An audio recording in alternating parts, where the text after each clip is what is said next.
السلام علیکم ورحمۃ اللہ وبرکاتہ نحمده ونصلي ونسلم على رسوله الكريم وعلى آله واصحابه اجمعین اما بعد فاعوذ باللہ من الشیطان الرجیم بسم اللہ الرحمن الرحیم یوصیکم اللہ فی اولادکم للذکر مثل حظ الانثیین فإن كن نساء فوق اثنتین فلہن ثلث ما ترک وإن كانت واحدة فلاح النصف صدق اللہ مولانا العظیم۔ درود شریف پڑھیں، اللہم صلی علی سیدنا مولانا محمد معدن الجود والکرم وآلہ وصحبہ وبارک وسلم۔ محترم سامعین، سورہ نساء کی آیت نمبر 11 میں وراثت کے احکام بیان ہو رہے ہیں، جس کا شان نزول اور جس کے متعلق کچھ باتیں بیان ہوئی تھیں۔ آج پھر سے یہ حصہ اور اگلا حصہ انشاءاللہ تعالیٰ بیان کرنے کی کوشش کروں گا۔ اللہ تعالیٰ فرماتا ہے کہ یوصیکم اللہ فی اولادکم للذکر مثل حظ الانثیین، اللہ تمہیں حکم دیتا ہے تمہاری اولاد کے بارے میں، بیٹے کا حصہ 2 بیٹیوں کے برابر ہے۔ یعنی اگر کسی میت نے اپنے پیچھے ایک لڑکا چھوڑا اور 2 لڑکیاں، تو 50% لڑکے کو ملے گا اور 25% دونوں لڑکیوں کو۔ یہ ایک مثال کے طور پر سمجھایا ہے۔ پھر ماں باپ ہیں تو ان کا حصہ الگ ہوگا، بھائی بہن ہے تو ان کا الگ ہوگا۔ فَإِن كُنَّ نِسَاءً فَوْقَ اثْنَتَيْنِ، پھر اگر صرف لڑکیاں ہوں یعنی لڑکا نہ ہوں۔ کتنی لڑکیاں؟ فوق اثنتین، 2 یا 2 سے زیادہ۔ فلہن ثلث ما ترک، 2 لڑکی ہے یا 2 سے زیادہ ہے تو 2/3 یعنی 66% میت کے مال میں سے 66% جو ہے وہ ان دونوں یا 4-5 جو بھی لڑکیاں ہوں ان سب کو 66% میں سے ملے گا۔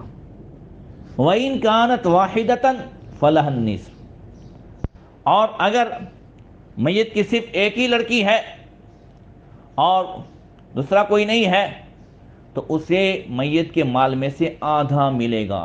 یہ وہ حصے ہیں جو قرآن نے بیان فرمائے، اب اس سے زیادہ نہیں دینا ہے۔ فَلَهَا النِّصْفُ، اب کسی کی ایک ہی لڑکی ہے اور میت کا انتقال ہوا، آدمی مرحوم نے ایک ہی لڑکی چھوڑی ہے اور کوئی نہیں ہے، تو اسے آدھا دیا جائے گا، اور آدھا جو مال ہے وہ اس کے دوسرے رشتہ داروں میں یا ان سب میں ہوگا، اسے آدھا دیا جائے گا جو قرآن نے بیان فرمایا۔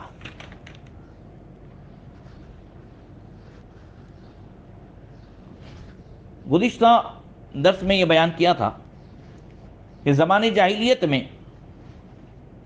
وراثت کے اسباب الگ الگ تھے، مگر اب اس آیت نے وہ سارے اسباب کو منسوخ کر کے سب کے حصے مقرر کر دیے۔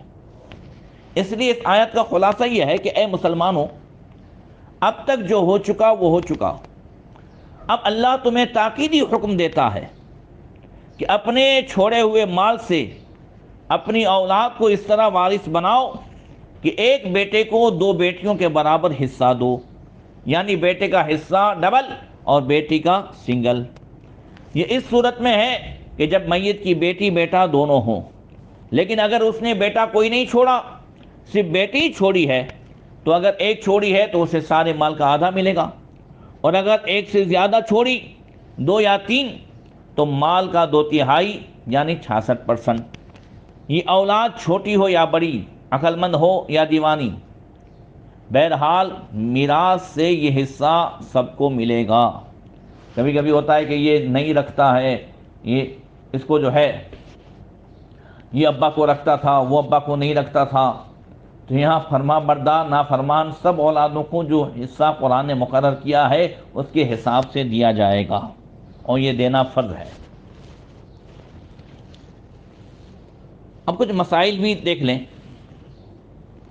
کہ میت کے مال کو اس طرح خرچ کیا جائے کہ سب سے پہلے اس کے مال سے اس کا کفن دفن ہوگا، پھر اس کے قرض کی ادائیگی ہوگی اگر اس پر قرض ہے، اور اب قرض کی ادائیگی کے بعد جو کچھ بچا اور میت نے اگر جائز وصیت کی ہے تو 33% میں سے اس کی وصیت کو پورا کیا جائے گا، اور اب جو مال بچا ہے اس میں جو پیچھے رہنے والے ہیں ان میں یہ بطور میراث تقسیم ہوگا۔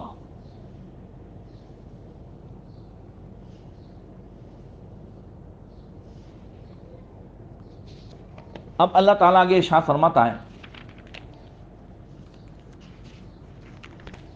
وَلِأَبَوَيْهِ لِكُلِّ وَاحِدٍ مِّنْهُمَا السُّدُسُ مِمَّا تَرَكَ إِنْ كَانَ لَهُ وَلَدٌ، اور میت کے ماں باپ کو ہر ایک کو اس کے ترکے سے چھٹا حصہ اگر میت کے اولاد ہوں، فَإِن لَّمْ يَكُن لَّهُ وَلَدٌ وَوَرِثَهُ أَبَوَاهُ فَلِأُمِّهِ الثُّلُثُ، اور پھر اگر اس کی اولاد نہ ہو اور ماں باپ چھوڑے تو ماں کا تیسرا حصہ یعنی 33۔ فَإِن كَانَ لَهُ إِخْوَةٌ فَلِأُمِّهِ السُّدُسُ، پھر اگر میت کے کئی بھائی بہن ہوں تو ماں کا چھٹا حصہ من بعد وصیۃ یوصی بها أو دین، بعد اس وصیت کے جو میت نے کی ہے اور قرض کی ادائیگی کے بعد، آباؤکم وابناؤکم لا تدرون ایہم اقرب لکم نفعا، اللہ فرماتا ہے تمہارے باپ اور تمہارے بیٹے تم کیا جانو کہ ان میں کون تمہارے زیادہ کام آئے گا، فریضۃ من اللہ ان اللہ کان علیما حکیما، یہ حصہ ہے مقرر کیا ہوا اللہ کی طرف سے، بے شک اللہ علم و حکمت والا ہے۔ حضرات، اس آیت کا خلاصہ یہ ہے کہ مسلمانوں، تمہاری اولاد کی میراث تو وہ ہے جو ابھی بیان کی میں نے، یوصیکم اللہ فی اولادکم سے۔ اب تمہارے ماں باپ کے 3 حال ہیں، ان کی 3 حالتیں ہیں۔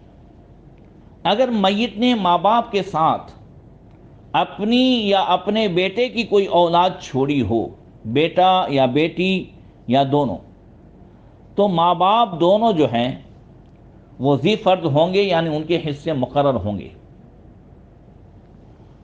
ماں کو بھی چھوڑے ہوئے مال میں سے چھٹا حصہ ملے گا اور باپ کو بھی چھٹا حصہ،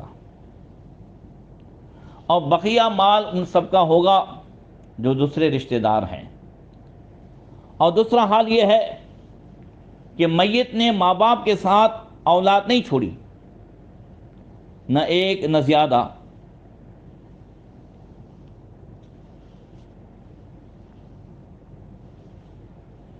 اور نہ ایک سے زیادہ بھائی بہن، اس صورت میں ماں کا حصہ مقرر ہے، وہ ہے 33، اور اس کا حصہ کل مال کا تہائی ہوگا یعنی 33، اور باپ جو ہے وہ جتنے دوسرے رشتہ داروں میں بٹ کر کے جو کچھ بھی بچے گا وہ باپ کا مال ہوگا۔ اور تیسرا حال یہ کہ میت نے ماں باپ کے ساتھ اولاد تو نہ چھوڑی مگر ایک سے زیادہ بھائی بہن چھوڑے، اس صورت میں بھی جو ہے ماں کا حصہ مقرر ہے، اور باپ جو ہے وہ یعنی ماں چھٹا حصہ پائے گی، اور باپ جتنے بھی رشتہ داروں کو جن کا حصہ مقرر ہے وہ دے دینے کے بعد بقیہ مال سب باپ کا ہوگا۔ اب اللہ فرماتا ہے کہ خیال رکھو کہ یہ اصول و فروع کے یہ حصے میت کی جائز وصیت اور ثابت شدہ قرض ادا کرنے کے بعد ہوں گے۔ اس طرح کے کفن دفن کے خرچوں کے بعد کل مال سے اس کا قرض ادا کیا جائے گا، اور پھر بقیہ مال کی 33% میں سے وصیتیں پوری کی جائیں گی، پھر مال بطور میراث تقسیم ہوگا۔ یہ سارے حصے اللہ تعالیٰ کی طرف سے مقرر ہیں۔